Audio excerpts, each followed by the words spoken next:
சங்கீதம் 20ஆம் சங்கீதம் கீர்த்தனలు 20 ஒன்றிலிருந்து கடைசி வரைக்கும் நாம் வாசிக்கலாம். கீர்த்தనంతా మనం చదువు. நான் முதலாம் வசனத்தை வாசிக்கிறேன், 2ஆம் வசனத்தை நீங்கள் வாசியுங்கள். మొదటి వచనం అనుకుంటాడు. ஆபத்து நாளிலே கர்த்தர் உமது ஜெபத்தை கேட்பாராக. யாக்கோபின் தேவனுடைய நாமம் உமக்கு உயர்ந்த அடைக்கலமாவதாக. పరిశుద్ధ స్థలము నుండి ఆయనకి సహాయం చేయనుగాక. సీయోను నుండి నిన్ను ఆదుకొనుగాక. நீர் செலுத்தும் காணிக்கைகளை எல்லாம் அவர் நினைத்து உமது சர்வாங்க தகன பலியும் பிரியமாக ஏற்றுக்கொள்வாராக. నీ కోరికను సిద్ధింపజేసి నీ ఆలోచన యావత్తును సఫలపరచునుగాక. நாங்கள் உமது ரட்சிப்பினால் மகிழ்ந்து எங்கள் தேவனுடைய நாமத்தை கொடியேற்றுவோம். உமது வேண்டுதலெல்லாம் கர்த்தர் நிறைவேற்றுவாராக. యెహోవా తన అభిషేక్తుని రక్షించినని నాకు ఇప్పుడు తెలియను. రక్షణార్థమైన తన దక్షిణ హస్త బలము చూపును. పరిశుద్ధాల నుండి అతనికి ఉత్తరమిచ్చును. சிலர் ரதங்களை குறித்தும் சிலர் குதிரைகளை குறித்து மேன்மை பாராட்டுகிறார்கள். நாங்கள் தேவனை கர்த்தருடைய நாமத்தை குறித்தே மேன்மை பாராட்டுகிறோம். వారు కృంగి నేల మీద పడి ఉన్నారు, మనం లేచి చక్కగా నిలుచున్నాము. கர்த்தாவே ரட்சியும், நாங்கள் கூப்பிடுகிற நாளிலே ராஜா எங்களுக்கு செவி கொடுப்பாராக. வாசித்த இந்த வேத பகுதியை கர்த்தர் நம்ம புரிந்து கொள்ளத்தக்கதாக கிருபை பாராட்டுவாராக. చదివిన లేఖన భాగాన్ని ప్రభు తన ఆత్మ ద్వారా మనం గ్రహించుకున్నట్లు సహాయం చేయనుగాక. முதல் வசனத்திலே ஆபத்திலே கர்த்தர் உமது ஜெபத்தை கேட்பாராக என்று எழுதப்பட்டிருக்கிறது. మొదటి వచనంలో ఆపత్కాలమందు యెహోవా నీకు ఉత్తరమిచ్చునుగాక. இப்போ நாம் வந்திருக்கிறது ஆபத்தான நாட்களிலே நாம் ஒவ்வொரு நாளும் கடந்து போகிறோம். ఇప్పుడు మనం జీవించే దినాలు అపాయకమైన కాలాల్లో ఒక్కొక్క రోజు జీవిస్తూ ఉన్నాం. ஏனென்றால் கிறிஸ்துவர்களாகிய நமக்கு இந்த உலகத்திலே கர்த்தருடைய ஊழியத்தை செய்வதற்கும் ஆண்டவருடைய சபைக்கு போவதற்கும் கர்த்தருடைய பிள்ளைகளுக்கு நெருக்கமான சூழ்நிலை இப்போ இருக்கிற அரசாங்கமாக நம்ம கொடுத்து கொண்டிருக்கிறது. ఇప్పుడున్న రాజ్యపు వారు ఏం చేస్తున్నారంటే మనల్ని ఏలుతున్న వారు దేవుని మందిరానికి పోవడము, దేవుని ఆరాధించుకోవడము, బైబిల్ పట్టుకొని పోవడము, మందిరంలోకి వెళ్ళడము, ఇవన్నీ వాళ్ళు వ్యతిరేకిస్తూ ఉన్నారు. இந்த காரியங்களுக்காக தான் நாம் இங்கே ஜெபிக்க வந்திருக்கிறோம். ఈ యొక్క ఆటంకాలన్నీ ప్రభుత్వం ఆయన త్రోసివేయాలనే ప్రార్థనకి కూడి వచ్చాం. நாம் ஜெபத்தினாலே சாதிக்க முடியாதது ஒன்றும் கிடையாது. మనం ప్రార్థిస్తే ఆ ప్రార్థన ద్వారా మనం సాధించలేదంటూ మన దేవుడు ఏది ఉంచడు. ஆனால் ஜெபிப்பதற்கு முன்பாக நம்முடைய வாழ்க்கையிலே ஒவ்வொரு வாழ்க்கையிலும் ஜெபிக்கிற வாழ்க்கையில் அந்த பரிசுத்தம் இருக்கணும். ప్రార్థించే మనం ఒక్కొక్కరిలో పరిశుద్ధతో ప్రార్థించాలి. நம்ம ஜெபிக்கிற ஜெபத்துக்கு முன்பாக நம்முடைய வாழ்க்கையிலே பரிசுத்தம் இல்லைன்னா நம்ம ஜெபம் தேவனுடைய சமூகத்தில் போய் ஏறெடுக்காது. మనం ప్రార్థిస్తున్నామంటే మన జీవితంలో పవిత్రత, పరిశుద్ధత, అలంకారంగా లేకపోతే ఆ ప్రార్థించడం అనేది అక్కడికి వెళ్ళి చేరదు. தானியேலுடைய அனுபவத்திலே ஜெபம் பண்ணும் பொழுது கர்த்தர் அநேக காரியங்களை தானியேலுக்கு வெற்றியை கொடுத்திருக்கிறார். దానియేలు ప్రార్థించినప్పుడు తన అనుభవంలో ప్రార్థన ద్వారా అనేకమైన విజయాలు సాధించినాడు. தானியேலுடைய காரியமெல்லாம் ஜெயமாக மாற்றினது என்று வேதத்தில் எழுதப்பட்டிருக்கிறது. దానియేలు చేసిన కార్యాలన్నీ విజయవంతంగా ముగించబడినవని వాక్యము రాయబడి ఉంది. ஆனால் தானியேல் 6ஆம் அதிகாரம் 27, 28 దానియేలు రాసిన గ్రంథం 6వ అధ్యాయం 26, 27 யாராவது எடுத்துங்க போடுங்க. 27 and 28 తీసిన వారు చదవచ్చు. தானியேல் 6ஆம் அதிகாரம் 27, 28 దానియేలు 6, 27, 28 தானியேலின் சிங்கங்களின் கைகளில் தப்புவிக்கிறவரும் ரட்சிக்கிறவரும் வானத்திலும் பூமியிலும் அடையாளங்களையும் அற்புதங்களையும் இருக்கார். அடுத்த வசனம்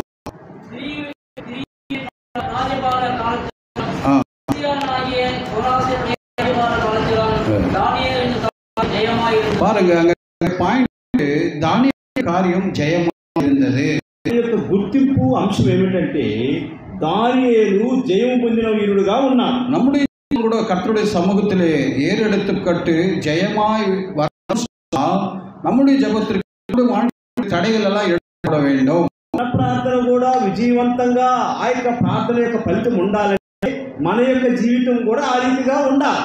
ஒவ்வொரு இந்த உலகத்தில் வாழ்கிறது நம்முடைய வாழ்க்கையிலே பரிசுத்தமா சில காரியங்கள் நமக்கு தெரியும். మనము ఒక్కొక్కరు జీవించేటప్పుడే పవిత్రమైన జీవితం జీవించలేకున్నామే అనే కార్యం మనకు తెలుస్తుంది. அதான் வேதம் சொல்லுது, தன் பாவங்களை மறைக்கிறவன் மாட்டான், அவன் விட்டு விடுவான், இரக்கம் பெறுவான் என்று வேதத்தில் எழுதி வைத்திருக்கிறது. వాక్యం రాయబడి ఉంది, అతిక్రమణ వర్ధిల్లడు, విడిచిపెట్టేవాడు కనికరం పొందను. அது மட்டும் தானியேலுடைய வாழ்க்கையிலே ஜெப ஆவி அவனுக்குள்ளே இருந்தது. అంత మాత్రం కాదు, దానియేలు జీవితంలో ప్రార్థన ఆత్మ కలిగిన వాడు. தானியேல் 6ஆம் அதிகாரம் 3ஆம் வசனத்தில் அந்த ஆவியை குறித்து அங்கே ஆண்டவர் இருக்கிறார். ఉన్న ఆత్మ గురించి దానియేలు గ్రంథం 6వ అధ్యాయం 3 రాయబడి ఉంది. நமக்குள்ள அந்த ஜெப ஆவி இருந்தால்தான் தானியேல் செய்த அற்புதத்தை நம்முடைய வாழ்க்கையிலே நாம் கேட்கிற காரியங்களை கர்த்தர் செய்வார். మన జీవితంలో ప్రార్థన ఆత్మ ఉంటే దానియేలు చేసిన దేవుడు మన పక్షం కూడా చేసి ముగించగలడు. இயேசு கிறிஸ்து நேற்றும் இன்றும் என்றும் மாறாதவர் வேதத்தில் எழுதப்பட்டிருக்கிறது. వాక్యంలో రాయబడి ఉంది, యేసుక్రీస్తు నిన్న నేడు నిరంతరము ఏకగా ఉన్నాడు. அது படிங்க. చదవండి.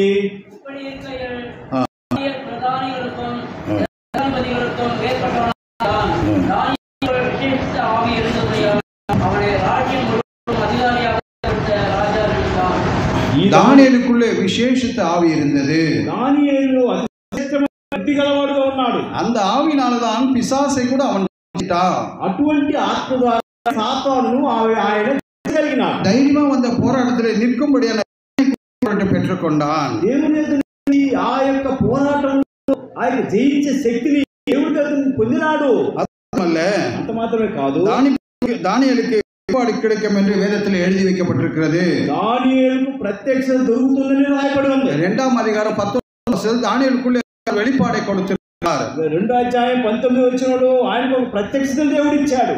அந்த வெளிப்பாடு உனக்கு கூட வேணும்னு சொன்னால், ఆ ప్రత్యక్షత దర్శనం కావాలంటే தானியேலுக்கு இருந்த அந்த வைராக்கியம், தானியேலுக்குள்ள பரிசுத்தம் உன் வாழ்க்கையில் இருக்கும்போதுதான் தானியேலுக்கு இருந்த வெளிப்பாடை கர்த்தர் உனக்கு கொடுப்பார். దానిలో ఉన్న వైరాగ్యము, ఆ పరిశుద్ధత నీలో ఉంటే అటువంటి దర్శనము ప్రత్యక్షత మనకి ఇస్తాడు.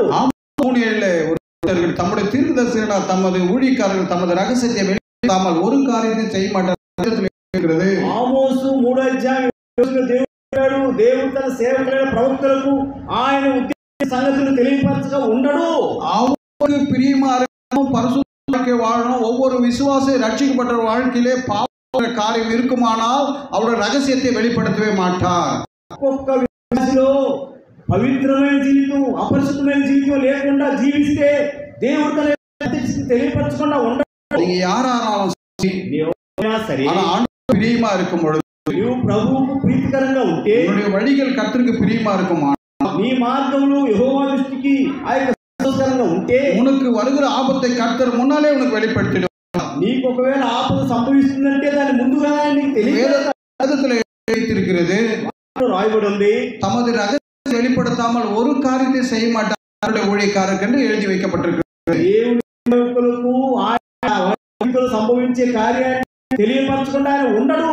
அதுக்கு பாத்திரமா நீ நானும் நடந்து கொள்ள வேண்டும். దానికి అర్హులుగా నీవు నేను வழக்கமாக ஜெபிக்கிற மாதிரி நம்முடைய வாழ்க்கையிலே ஜெபம் பண்ணுவோம் என்று சொன்னால், అనేది ఏదో ఆచారంగా అలవాటు చేస్తావే, ఆ రీతిగా చేస్తే அதுதான் நமக்கு முன்னாலே ஃபர்ஸ்ட் அறிக்கையிற செய்தியை பார்த்தோம். కాబట్టి మన కూడి వచ్చినట్లే ఒప్పుకోలు చేశాం. நம்மை நாமே முதலாவது பரிசுத்தப்படுத்திக் கொள்ள வேண்டும்.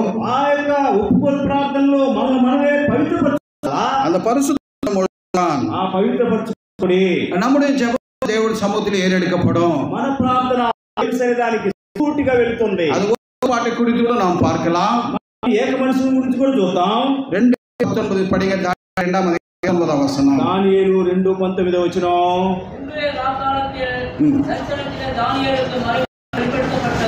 மறைபொருள் வெளிப்பட்டது. மறைவான பொருளை கர்த்தர் வெளிப்படுத்தினார். దేవుడు మర్మాలను చేసినాడు. அதே ஆண்டவர் உனக்கு கூட அந்த மறைபொருள் வெளிப்படுத்தணும். அதே దేవుడు ఆ మర్మాన్ని నీకు తెలియాలంటే நீ கூட அந்த பரிசுத்த வாழ்க்கையிலே கடந்து வர வேண்டும். నీవును పవిత్రమైన జీవితం జీవిస్తూ రావాలి.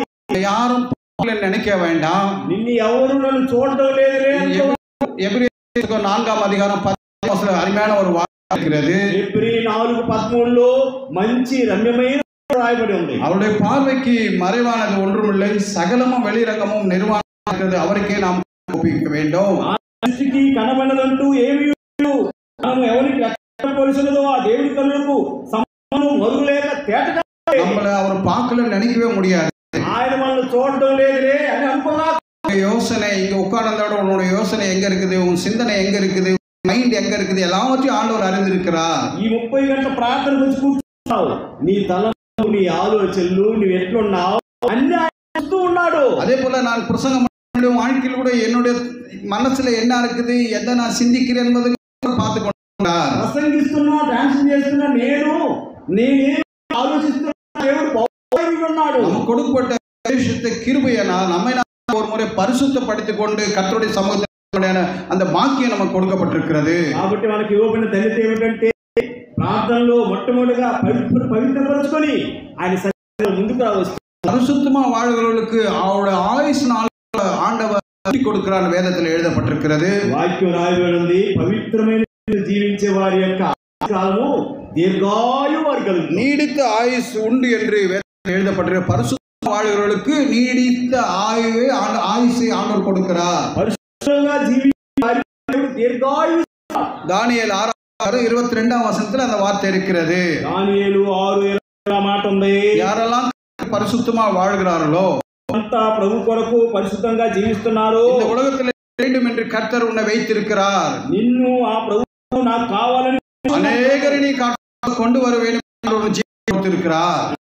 ఆయన వైపు తీసుకోవాలని ఆయన దగ్గర நீ இந்த உலகத்தில் நீண்ட நாள் வாழணும்னு சொன்னா నీవు ఈ లోకంలో ఎక్కువ దీర్ఘాయువు కావాలంటే உன்னுடைய வாழ்க்கையில பரிசுத்தம் காணப்பட வேண்டும். నీ జీవితంలో పరిశుద్ధత కనబడాలి.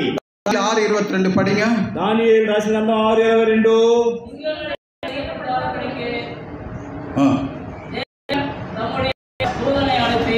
அவைகளின் வாயை கட்டி போட்டார். அதேனென்றால் அவருக்கு முன்பாக நான் குற்றமற்றவனாய் காணப்பட்டேன். ராஜாவாகிய உமக்கு முன்பாக நான் நீதிகேடு செய்ததில்லை.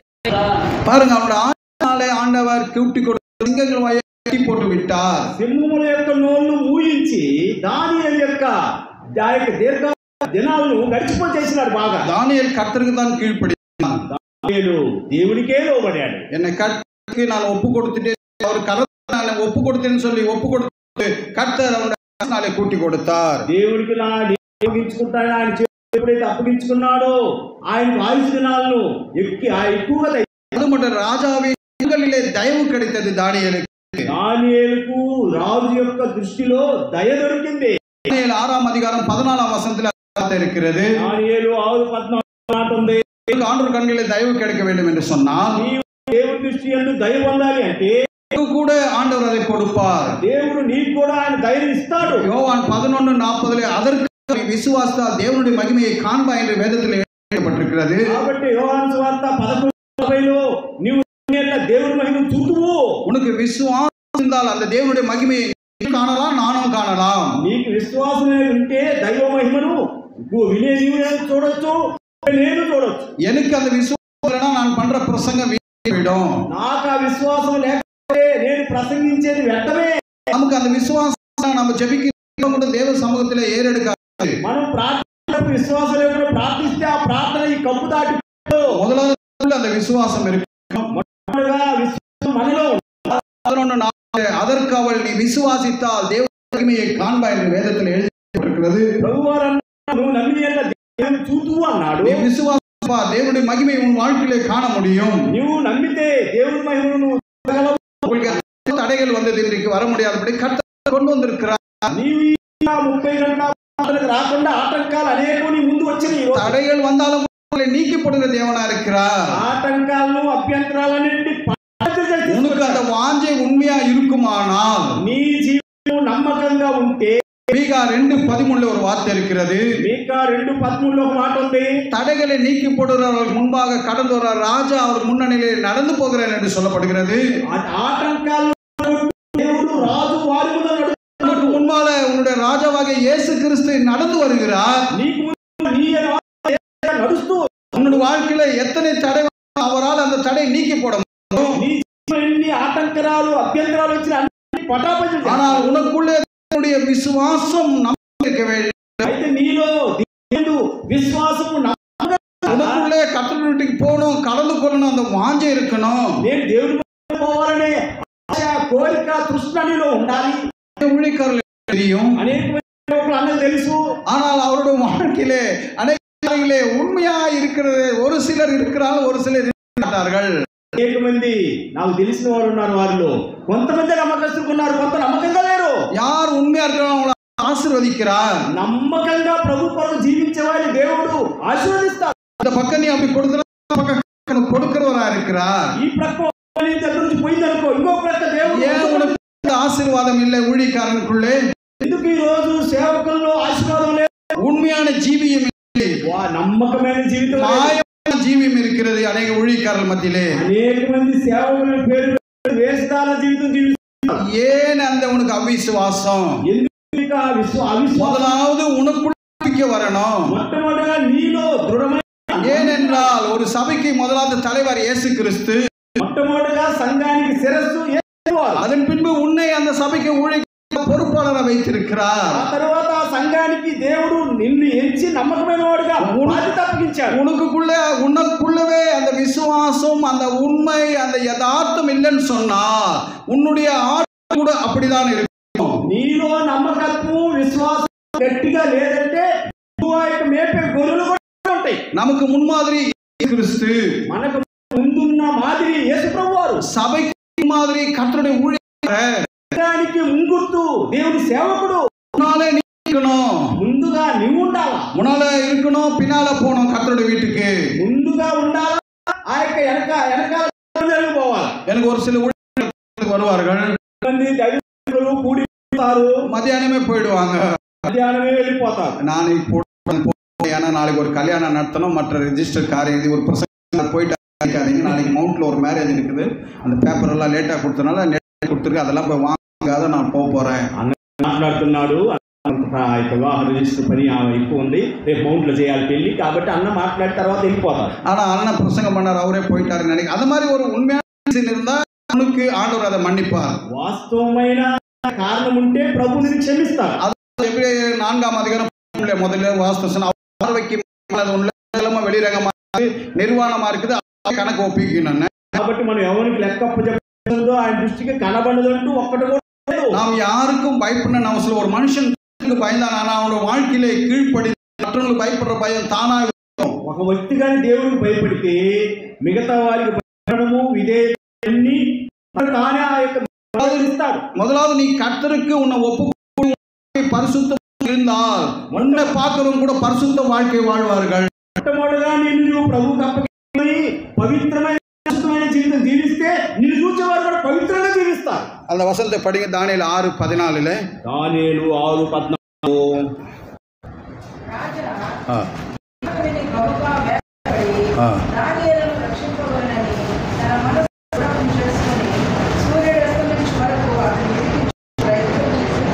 தமிழ்ல படிங்க. கேட்ட பொழுது மிகவும் சஞ்சலப்பட்டு காப்பாற்றும்படிக்கு அவன் பேரை வைத்து அவனை தப்பிப்பதற்கு பாருங்க, ஆண்டவர் அவன் மனதை மாற்றி அவனை தப்பிப்பதற்கு சூரியன் அஸ்தமிக்கிற வரைக்கும் அவன் மனதானது துடித்துக் கொண்டிருந்தது.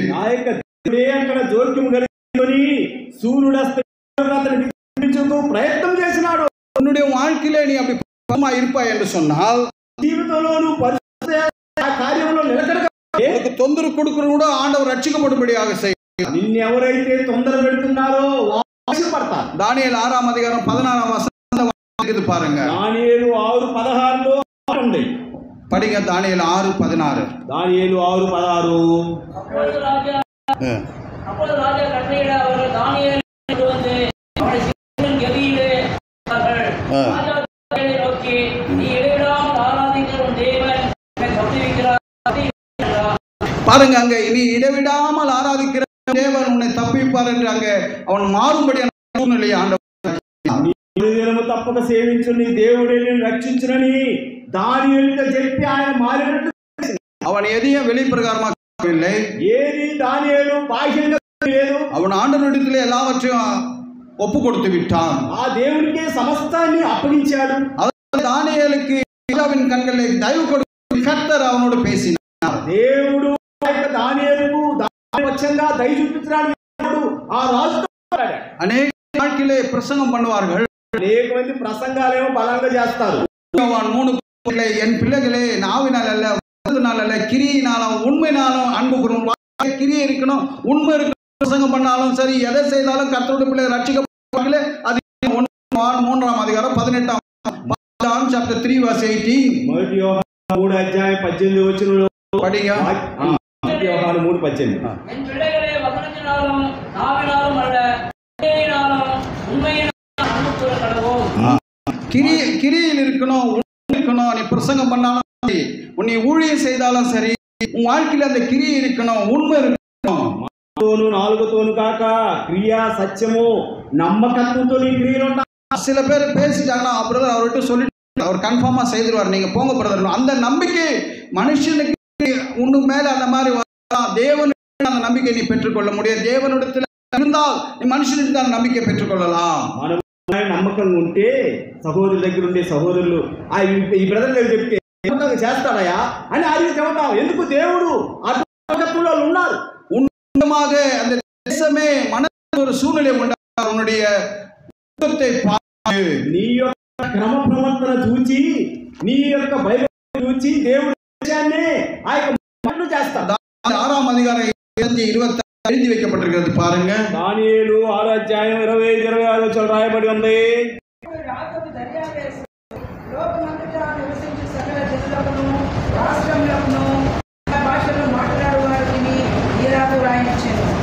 క్షేమాభివృద్ధి కలుగును ఆ సమూహమును నియమించిన ఏమనగా నా రాజ్యములోని సకల ప్రభుత్వములందు నివాసులు దానియేలు యొక్క దేవునికి భయపడుచు ఆయన సముఖమున వణుకుచుండవలెను. ఆయనే జీవము, ఆయనే యుగయుగముల వాడు. ఆయన రాజ్యము నాశనము కానేరదు. ఆధిపత్యము తుదమట్టుకు ఉండును. ఆయన విడిపించువాడును రక్షించువాడే ఉండి పరమ భూమి మీద సూచక ఆశ్చర్య కార్యములను చేయవాడు. ఆయనే సింహముల నుండి ఈ దానియేలును రక్షించనని వ్రాయించెను. தமிழ்ல படிங்க. என்று ராஜாவாகிய தரியு தேசமெங்கும் குடியிருக்கிற எல்லா ஜனங்களுக்கும் ஜாதியாருக்கும் பாஷைக்காரருக்கும் எழுதினது என்னவென்றால், உங்களுக்கு சமாதானம் பெருக கடவுது. உங்களுக்கு சமாதானம் கிடையாது. ராஜ்யத்தின் ஆளுகைக்குள் எங்கும் உள்ளவர்கள் என் ராஜ்யத்தின் ஆளுகைக்குள்ள எங்கும் உள்ளவர்களுக்கு யாவரும் தானியேலின் தேவனுக்கு முன்பாக நடுங்கி அங்க பாருங்க, யாவரும் தானியேலின் தேவனுக்கு நடுங்கினார்கள். உன் வாழ்க்கையில் நடுங்குகிற சுகத்தை மற்றவர்கள் கண்டுகொள்ள வேண்டும். உனக்குள்ளே భయం இருக்கணும். దానియేలు యొక్క దేవునికి భయపడుచు ఆయన సముఖమున వణికినట్టే నీవు దేవునికి భయపడే గుణం కలిగి ఉండాలి.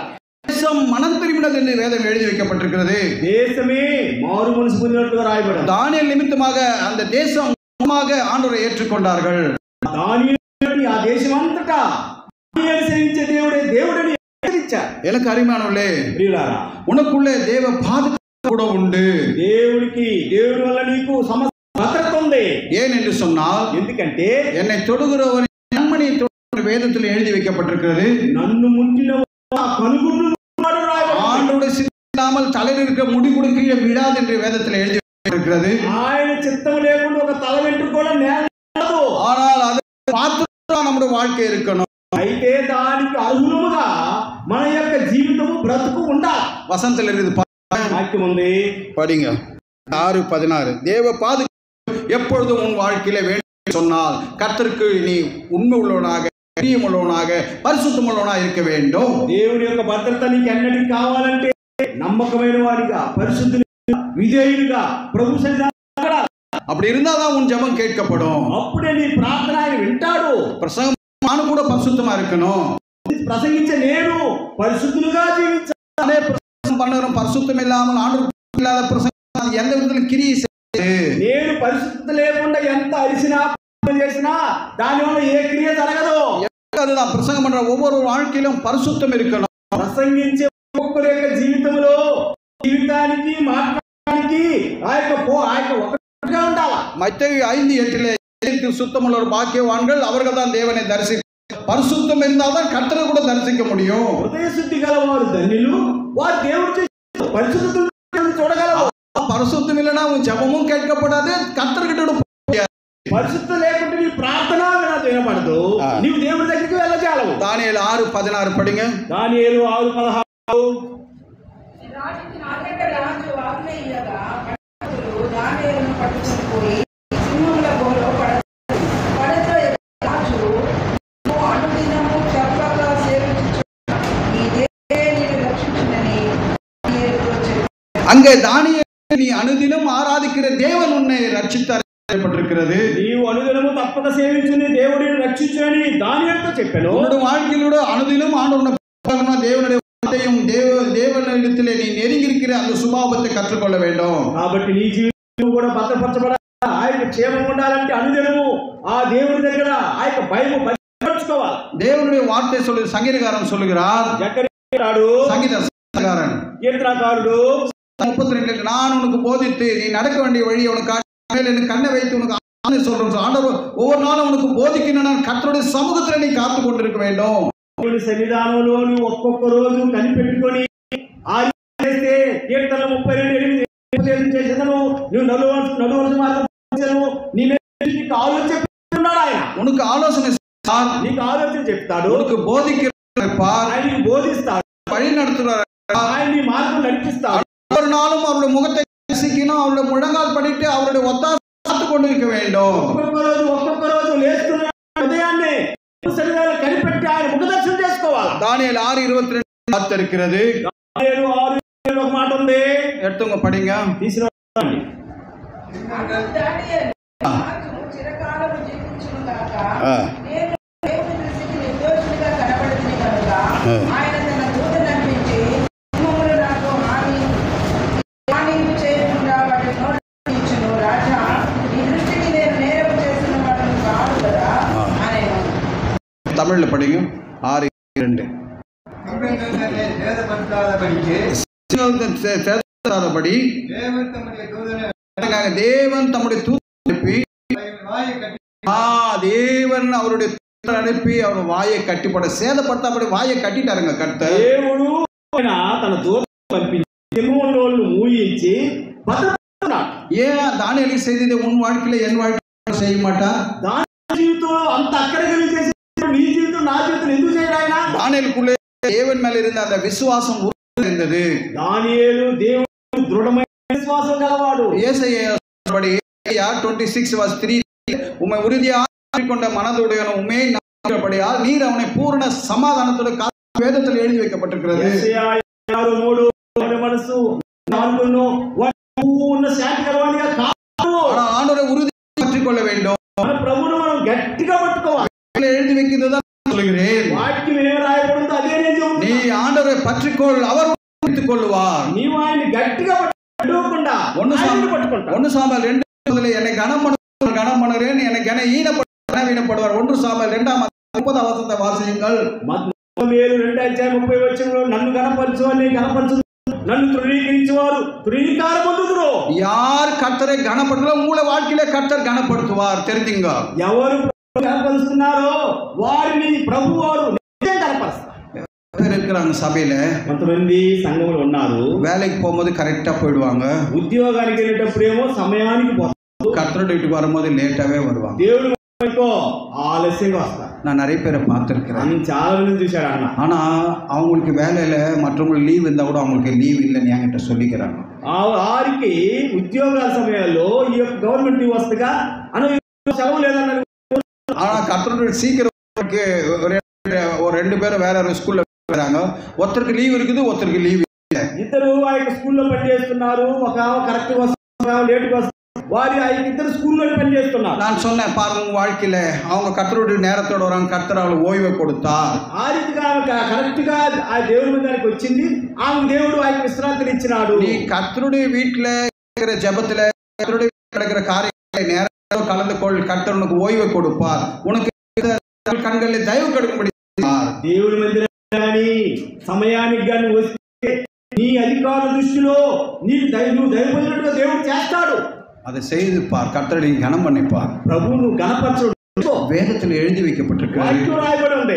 கனம் என்னை கனப்படுத்துன்னு சொல்றா. నన్ను గణపరచు వారిని నేను గణపరచదను. உண்மையா இன்றலே ஒரு தீர்மானம் பண்ணிக்கொள்ள ஆண்டவரை நான் கனப்படுத்துறேன்.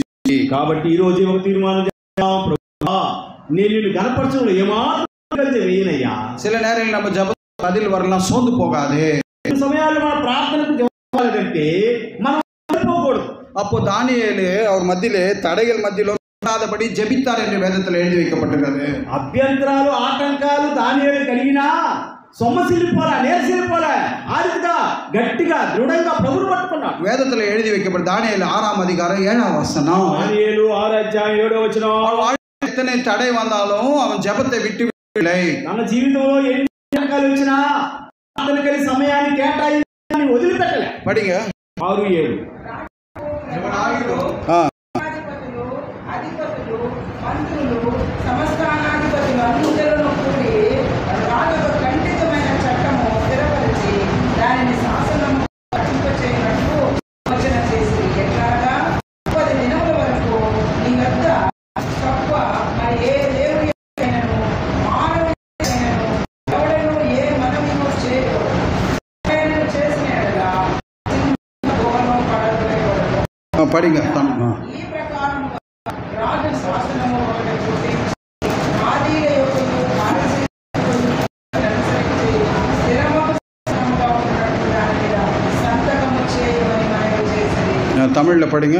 30 நாள் வரையில் உண்மை தவிர எந்த தேவனையானாலும் மனுஷனையானாலும் நோக்கி யாரொரு காரியத்தை குறித்து விண்ணப்பம் பண்ணினால் அவன் சிங்கங்களின் கெவியிலே போடப்பட ராஜா கட்டளை உறுதியான செய்ய வேண்டும் என்று ராஜ்யத்தின் எல்லா பிரதான தேசாதிபதிகளும் பிரபுக்களும் மந்திரிமார்களும் தலைவர்களும் ஆலோசனை பண்ணிக்கிறார்கள். பாருங்க, அப்ப கூட அவன் தளராதபடி ஆண்டவருடைய அந்த சுபாவம் உள்ளவனா இருந்தான். సంతకం అయింది అన్నా కూడా ఏమాత్రం పోలే. அவன் வாழ்க்கையில வெளிரகமான ஜெபம் கூட எடுக்கிறான் ஆண்டவர்கிட்ட. దేవుడు అతని జీవితంలో బహిరంగంగా ప్రార్థించే ప్రార్థన ఏమాత్రం அது கூட தானியேல்ல எழுதி வைக்கப்பட்டிருக்கிறது. தானியேல் 6ஆம் அதிகாரம் దానియేలు 6 అధ్యాయం 11 இருந்து 13 வரைக்கும் இருக்குது. 11 నుంచి 13 ఉంది. அவன் வாழ்க்கையில வெளிரங்கமான ஜெபத்தை ஆண்டவருடைய சமூகத்தில் ஏறெடுத்தான். వాడు బహిరంగంగా ప్రార్థన కిటికీలు ప్రార్థించే దేవుడి సన్నిధానం చేస్తూ వచ్చాడు. எடுத்துங்க, படிங்க. మనుషులు గుంపుకూడి వచ్చి దానియేలు గల దేవునికి ప్రార్థన చేయటము ఆయనను బతిమాలుకొనుచు రాజు సముఖమునకు వచ్చి శాసన విషయము బట్టి రాజా 30 దినముల వరకు నీకు తప్ప మరి మానవులను ఎవడనో చేసిన వాడు సింహములో పడద్రోయబడినని నీవు ఆజ్ఞ చేసినా అని మనవి రాజు ఆ మాదీల యొక్కయు ఐశ్వర్యుల యొక్కయు పద్ధతి ప్రకారము ఆ స్థిరముగా ఎవరు రద్దు పరచగలరు. படிங்க தமிழ்ல. அந்த மனுஷர் கூடி தானியேல் தன் தேவனுக்கு முன்பாக செய்கிறதை கண்டார்களா? பின்பு அவர்கள் ராஜாவுக்கு முன்பாக வந்து ராஜாவின் தாட்சியத்தை குறித்து எந்த மனுஷனாகியும் 30 நாள் வரையில் ராஜாவை உண்மை தவிர எந்த தேவனையானாலும் மனுஷனையானாலும் யாதொரு காரியத்தை குறித்து விண்ணப்பம் பண்ணினால் அவன் சிங்கங்களின் கெவியிலே போட வேண்டும் என்று நீர் கட்டளை பத்திரத்தில் கையெழுத்து வச்சு அதாவது அதற்கு ராஜா அந்த மேதியருக்கும் மாறாத என்றான். பாருங்க, உறுதிப்பட்டபடி கூட வெளிரங்கமாக அவன் ஜெபிக்கிறதை பார்க்கிறோம். రాజు ఆజ్ఞ నిర్ధారణ చేయబడింది. ఏమాత్రం జరగలేదు, ఏమాత్రం இடையாத ஜெபிக்கிற ஒரு பழக்கம் இருந்தது. దానియేలు ఎల్లప్పుడూ ఎడతెగక ప్రార్థన చేసేవాడు. தானியேல் 6ஆம் அதிகாரம் வசனத்தில் இருக்குங்க. దానియేలు 6:20 రాగానే గొప్ప స్వరముతో దానియేలును పిలిచి జీవముగల సేవకుడవైన దానియేలు, నిత్యము నీవు సేవించిన నీ దేవుడు నిన్ను రక్షింపగలిగినా అని అతని అడిగాడు. అందుకు దానియేలు రాజు చిరకాలము జీవించును గాక, నేను నా దేవుడి దృష్టికి కనబడితే కనుక ఆయన తన దూతను తెచ్చి సింహములు నాకు ఏ హాని చేయకుండా వాటిని మోయించును. దాని దృష్టికి தமிழ்ல படிங்க. ராஜா கெவியின்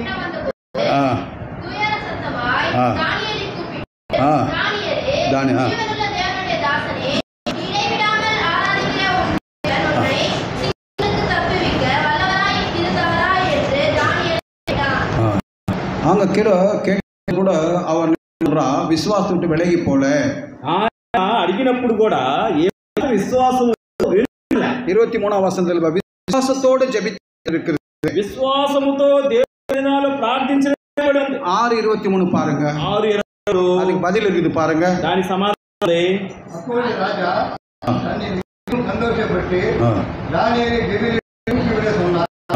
அப்படியே தானியேல் கெபிலில் தூக்கி விடப்பட்டார். அவன் தன் தேவன் பேரில் விசுவாசித்திருந்தார். அவன் தன் தேவன் பேரில் விசுவாசித்தபடியால் அவனின் ஒரு சாதம் காணப்படவில்லை. அவனுக்குள்ளே உயிர் சேதம், அவனுக்குள்ளே அந்த விசுவாசம் இருந்தனாலே உயிர் சேதம் படவில்லை. అతనిలో దేవుని యందు భక్తి విశ్వాసం ఉండబట్టి అతనికి ఏ హాని కలగలేదు. அது மட்டுமல்ல, అంత మాత్రమే కాదు, ஜெபிக்கிறவர்களுக்குள்ளே ஒரு மனப்பாடு இருக்கணும். ప్రార్థించేవారు ఏక మనసు ఉండాలి. மத்தேயு 18వ அதிகாரம் 10-20 ஒரு வார்த்தை இருக்குங்க. మత్తయి సువార్త 18 అధ్యాయం 10 వచనాలు 2-3 பேர் ஒரு மனப்பாடோடு ஜெபிக்கிறார்கள் மத்தியிலே தேவன் இருக்கிறார், நம்ம ஜெபத்துக்கு பதில் உண்டு. ఏలయనగా ఇద్దరు ముగ్గురు నా నామమున ఎక్కడ కూర్చుంటారో అక్కడ ఉంటాను, దానికి సమాధానం ఉంది. உனக்குள்ளே ஐக்கியத்துள்ள ஒரு மனப்பாடு இருக்கணும். ప్రార్థించడానికి ముందు ఏక మనసు ఉండాలా. படிங்க. உங்களில் உங்களில் பேர் தாங்கள் வேண்டிக் கொள்கிற எந்த குறித்தாகிலும் ஒருமனப்பட்டிருந்தால் பரலோகத்தில் என் பிதா அவர்களுக்கு உண்டாகும். ஒருமனப்பட்டு இருந்தால்தான் பரலோகத்திலே நீ கேட்கிற காரியமானது உனக்கு வாய்க்கணும்.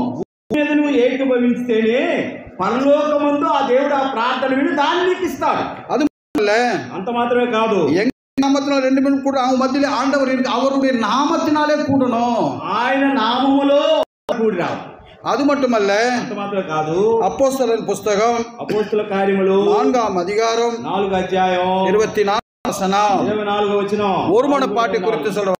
ஒரு மனப்பாட்டு ఏక మనసు గురించి రాయబడి ఉంది అక్కడ. அவர்கள் அதை கேட்டு ஒருமனப்பட்டு தேவனை நோக்கி சத்தமிட்டு, கர்த்தாவே, நீர் வானத்தையும் பூமியையும் சமுத்திரத்தையும் அவைகளை யாவற்றையும் உண்டாக்கின தேவனாய் இருக்கிறீர். ஒரு மனப்பாட்டு இருந்தது அவர்களுக்கு. వారిలో ఏక మనసు ఉంది. ஒரு மனப்பாட்டு இருந்தால் ఏక మనసు ఉంటే அது மட்டுமல்ல, అంత మాత్రమే కాదు, விசுவாசிகள் அநேக அவர்களுக்குள்ள ஒரு மனப்பாட்டு இருந்தது. విశ్వాస వారి యొక్క అంతమందిగా ఉన్న ఏక మనసు ఉంది. அப்போஸ்தலர் 4వ 32వ வசனத்தில் அந்த வார்த்தை இருக்கிறது. అపోస్తల కార్యం 42లో ఆ మాట ఉంది. படிங்க, எடுத்துங்க. తీసిన వారు చదవండి. ఏక హృదయమును ఏకాత్మయు గలవారై ఉండిరి. ఎవడును తనకు కలిగిన వాటిలో ఏదియు తనదని అనుకోలేదు. వారికి కలిగిన ధనము వారికి సమృద్ధిగా ఉండెను. விசுவாசம் உள்ளவர்களாய் கூட்டத்தால் திரளான கூட்டம் ஒரே இருதயமும் ஒரே மனம் உள்ளவர்களாய் இருந்தால் நமக்கு ஒரே மன ஒரே இருதயம் இருக்கணும். విశ్వసించిన వారందరూ ఏకాత్మ ఉంది, అది ఉండాలి మన మధ్యలో. அப்படி இருந்தால் అట్లుంటే நம்முடைய ஆண்டவர் சமூகத்திலே ஏறெடுக்க கேட்கறதுக்கு கிருபை பாராட்டி இறங்குவார். మనం ఆ రీతిగా ప్రార్థిస్తే ప్రభువు వారు మన మీద కనికరపడి మనం చేసే ప్రార్థనలకు ఆయన జవాబిస్తారు. நாளிலே அநேக அடையாளங்களை அப்போஸ்தலர் வேதத்திலே அப்போஸ்தலர் அதிகாரத்தில் எழுதி வைக்கப்பட்ட அடையாள அற்புதங்களை கண்டார்கள் ஒரு மனப்பாட்டினாலே. ఏకమనసుతో వారు ఉన్న కారణాన్ని బట్టి అపోస్తలులు వారు చేసిన కార్యాలు, అద్భుత కార్యాలు అనేకముగా చేశారు. அப்போஸ்தலர் 5వ அதிகாரம் 10వ வசனத்தில் அந்த ஒரு மனப்பாட்டை இருந்தனாலே என்ன நடந்தது என்று எழுதியிருக்குது பாருங்க. అపోస్తల కార్యాలు 5:12లో మనసుతో వారు ఉన్న దాన్ని బట్టి ఏం జరిగింది? అనేకమైన సూచనలు మహత్కార్యములను అపోస్తలుల చేత చేయుచుండెను. అందరూ ఏక మనస్కులై సులభ మండపంలో ఉండిరి. படிங்க தமிழ்ல. அப்போஸ்தலருடைய கைகளினாலே அநேக அடையாளங்களும் அற்புதம் ஜனங்களுக்குள்ளே செய்யப்பட்டது. எல்லாரும் ஒருமனப்பட்டு சாரிய மண்டபத்தில் இருந்தார்கள். அந்த மண்டபத்தில் இருக்கிறது அவர்களுக்குள்ளே அந்த ஒருமனப்பாட்டோடு கூடி இருந்தார்கள். వారు సులభ మండపంలో ఉన్నారు, వారు ఏకమనసులో ఎక్కడ ఉన్నారు? அவர்கள் கைகளில் அநேக அற்புதங்கள் அடையாளம் இருந்தது. అనేకమైన సూచక్రియలు మహత్కార్యములు దేవుడు వారి ద్వారా జరిగించినాడు. உன்னுடைய வாழ்க்கையிலே கூட அந்த ஒரு பாட்டு இருக்குமானால் நீ அடையாளத்தை உன் மூலமா காணும்படி கர்த்தர் அதை செய்வார். నీ జీవితంలో కూడా ఏకమనసుగా ప్రార్థిస్తే అద్భుతాలు ఆశ్చర్యక్రియలు ఆ దేవుడు ఈ రోజు కూడా அப்போஸ்தலர் 4:9 பாட்டு இருந்து ஜெபிக்கும் போது இருந்த இடம் அசைந்தது என்று எழுதி வைக்கப்பட்டிருக்கிறது. వారు ఏక మనసుతో ప్రార్థిస్తే వారు చోటు కంపించింది. படிங்க. அப்போஸ்தலர் 4:3 ஒரு மனப்பாட்டு இருக்கும்போது அந்த இடம் அசைந்தது என்று எழுதப்பட்டிருக்கிறது. వారు ప్రార్థన చేయగానే కూడి ఉన్న చోటు కంపించును.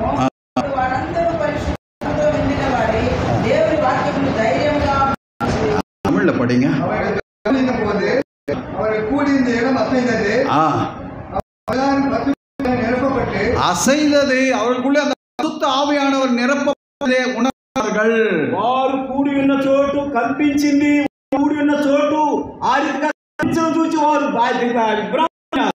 நாம் எதற்காக ஜெபிக்கிறோமோ, దేని కొరకు ప్రార్థిస్తున్నామో, எதில் ஜெபித்தோம், దేని కొరకు ప్రార్థించినా, ஜெபிக்கும் பொழுது ప్రార్థించేటప్పుడు మనలో ஒரு மனம் இருந்தால் நமக்கு பதில் தரும். వాస్తవంగా దేవుడు మన ప్రార్థనలు జవాబిస్తాడు. இந்த வசனத்தை படித்து நாம் ஜெபத்துக்கு கடந்து போகலாம்.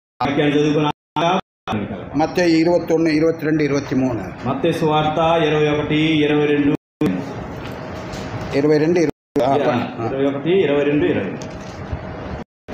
மத்தேயு 21, 22, 23. మీరు ప్రార్థన చేయనప్పుడు ఆమె దొరికినవని వాటన్ని పొందుదురని వారితో చెప్పారు. ఆయన దేవాలయం వచ్చి 21, 22 అమ్మా. 21, 22. అందుకేసు మీరు విశ్వాసం చెప్పి జరిగిన దాన్ని మాత్రమే కొండను చూసి ఎత్తబడి సముద్రం వేయబడి కాకని చెప్పి నేను అలా నిశ్చయముగా చెప్తున్నాను. మరియు మీరు ప్రార్థన చేసి అడుగుదల వారికి తిరిగి నమ్మిన వాటన్నింటి పొందిన వాటి చెప్పాను. நம்முடைய பாயிண்ட் அதுதான். நாம் எதற்காக ஜெபிக்கிறோமோ அதை எல்லாவற்றையும் பெற்றுக்கொள்ளும் விசுவாசம் வேண்டும்.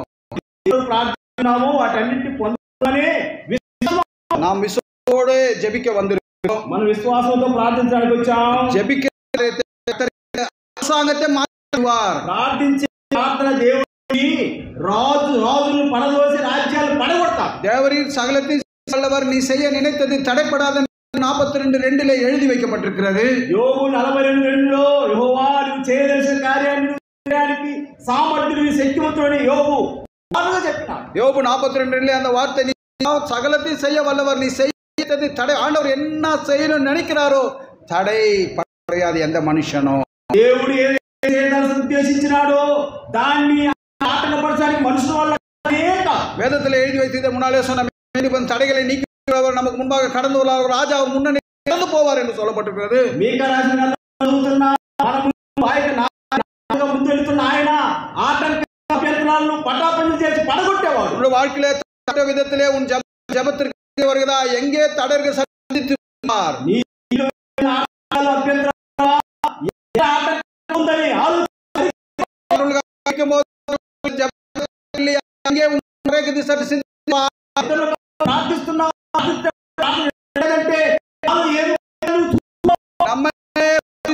கொண்டால்தான்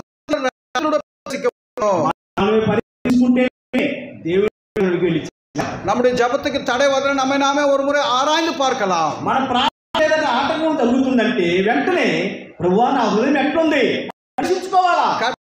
உண்மையான ஜீவி பரிசுத்த வாழ்க்கைமா உன்னோட கட்டத்துல நீ இந்த தவறு பண்ண உணர்த்துவார். నువ్వు కానీ నమ్మకంగా పవిత్రమైన జీవితం జీవిస్తూ ఉంటే నీ ప్రార్థన దేవుడు వినకుండా దాన్ని అసహ్యుడు త్రోసివేస్తాడు. அந்த అనుభవத்தోட అనుభవం దేవుని ప్రార్థించడానికి ప్రభువే మనకు సహాయం చేయాలి.